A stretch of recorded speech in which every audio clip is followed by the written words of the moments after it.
খৈৰাবাৰী মহৰীপাৰালৈ যোৱা ১ নম্বৰ ৰৌমাৰী গাঁৱৰ প্ৰায় ৩ কিলোমিটাৰ নৱনিৰ্মিত পকী পথেদি ৪ ফেব্ৰুৱাৰীত পানেৰী সমষ্টিৰ বিধায়ক তথা বিধানসভাৰ অধ্যক্ষ বিশ্বজিৎ দৈমাৰীয়ে ৰঙা ফিতা কাটি শুভ উদ্বোধন কৰে। ৩ কোটি ৩৮ লাখ টকা ব্যয়েৰে নিৰ্মাণ কৰা হয় ১ নম্বৰ ৰৌমাৰী গাঁৱৰ এই পকী পথটি।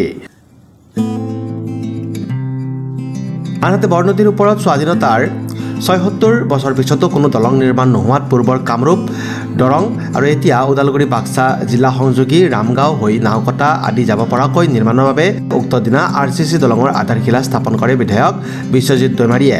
২ কোটি ৯ লাখ টকা ব্যয়েৰে নিৰ্মাণৰত দলংখন ১ বছৰৰ ভিতৰত নিৰ্মাণ সম্পূৰ্ণ কৰিবলৈ অধ্যক্ষই সময় বান্ধি দিছে।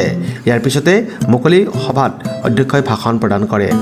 সভাত BDCৰ EM ৰণেন্দ্ৰ নাৰ্জাৰী আৰু MCLA ভৱেন্দ্ৰ বড়োৰ লগতে স্থানীয় ৰাইজ উপস্থিত থাকে।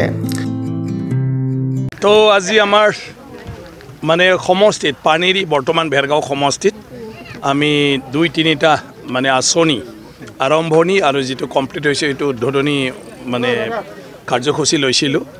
এই হিচাপে এখন স্কুল ৭ কোটি টকাৰ আমি অলৰেডি ফাউণ্ডেশ্যন ষ্ট'ন লেট কৰি আহিলোঁ আৰু এতিয়া আমি এখন নতুন দলং আমাৰ মহৰীপাৰাৰ পৰা খৈৰাবাৰী যাব পৰা এই মানে বাগানলৈকে যিটো ৰাস্তা ইয়াত সংযোগী মূল পথ যেটোত বৰ্তমান তামোলপুৰ জিলা আৰু ওদালগুৰি জিলা আগতে কামৰূপ আৰু দৰঙৰ বৰ্ডাৰ আছিলে বৰনদী তাত দলং নাছিলে যাতায়াতৰ ব্যৱস্থা খুবেই বেয়া আছিলে ৰাস্তাও নাছিলে এতিয়া ৰাস্তাটো দুইটা ফালেও আমাৰ সম্পূৰ্ণ হৈ গ'ল আৰু এতিয়া দলংটো আমি আবণ্টন পাইছিলোঁ। আজিৰ পৰা কাম আৰম্ভ হ'ব ২ কোটি ৯ লাখ টকাৰ কাম আৰু ৩ কোটি ৩৮ লাখ টকাৰ আমাৰ ৰাস্তাৰ কাম সম্পূৰ্ণ হ'ল। আজি আমি সেইটো উদ্বোধন কৰোঁ।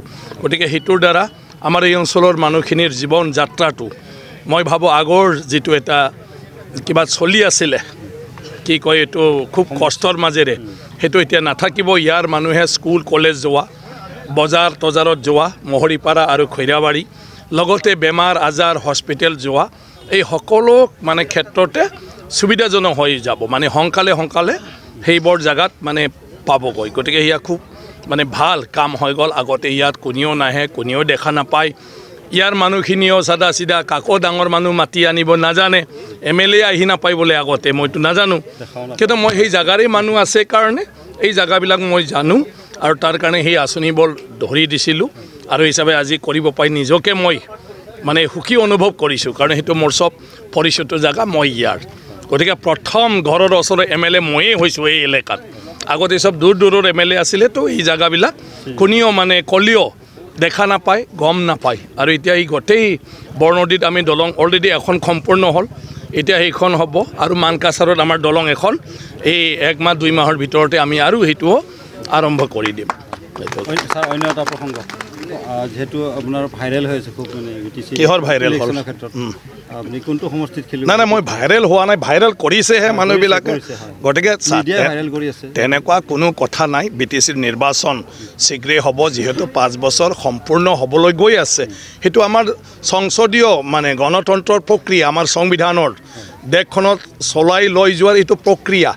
এটা মানুহ 5 বছৰহে ৰাজত্ব কৰিব পাৰিব যদি ভাল কাম কৰে ৰাইজে তাক পুনৰ নিৰ্বাচিত কৰিব যদি ভাল কাম নকৰে ৰাইজে লগে লগে তাক খেদি দিব।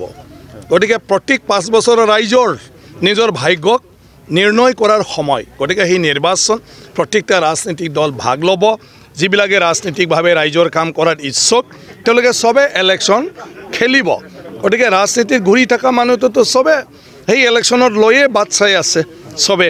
গতিকে এই নিৰ্বাচনটোত মানে মই ভাবোঁ মানে সব পাৰ্টি যোনে যি নহওক ৰাইজৰ সমস্যাটো বুজক আৰু সেই ৰাইজৰ সমস্যা সমাধান কৰাৰ প্ৰতিশ্ৰুতিৰে চবে তাত ভাগ লওক আৰু যিসকলে জয়যুক্ত হয় চৰকাৰ গঠন কৰে তেওঁলোকে যাতে ৰাইজৰ সমস্যাবিলাক ধুনীয়াকৈ সমাধান কৰি BTC অঞ্চলখন আগবঢ়াই লৈ যোৱাৰ কাৰণে উদ্যোগ লওক মই সেইটোকে কামনা কৰোঁ। মইতো এতিয়া অধ্যক্ষ কোনটো সমষ্টি খেলাৰ কথা নাই মই অলৰেডি MLA আছোঁ অধ্যক্ষ আছে 2026 চনলৈকে। গতিকে এতিয়া চৰ্চা হৈ আছে BTCত নাই ৰাজনীতিটো যেতিয়া দলত থাকে নিজৰ ইচ্ছামতে নচলে দলে কেতিয়া কাক কোনটো জাগাত মানে দায়িত্ব দিব খোজে এইটো দলেহে নিৰ্ণয় কৰে। দলে দিলে নহয় চোৱা সেই কথাটোতো চোৱা দলে দিলেতো সবটোই কৰিব লাগিব আৰু দল বাদ দিলেতো আৰু ব্যক্তিগত জীৱনত আহি গ'ল তেতিয়া ব্যক্তিগত জীৱনত যদি আহি যাব খোজে তেতিয়া দলৰ কথাবিলাক অৱমাননা কৰিব লাগে আৰু যদি দলত থাকি কাম কৰিব খোজে তেতিয়া দলে যি ৰায় দিয়ে নামখলাৰ পৰা সুদৰ্শন কলিতাৰ ৰিপৰ্ট নিউজ এক্সপ্ৰেছ অসম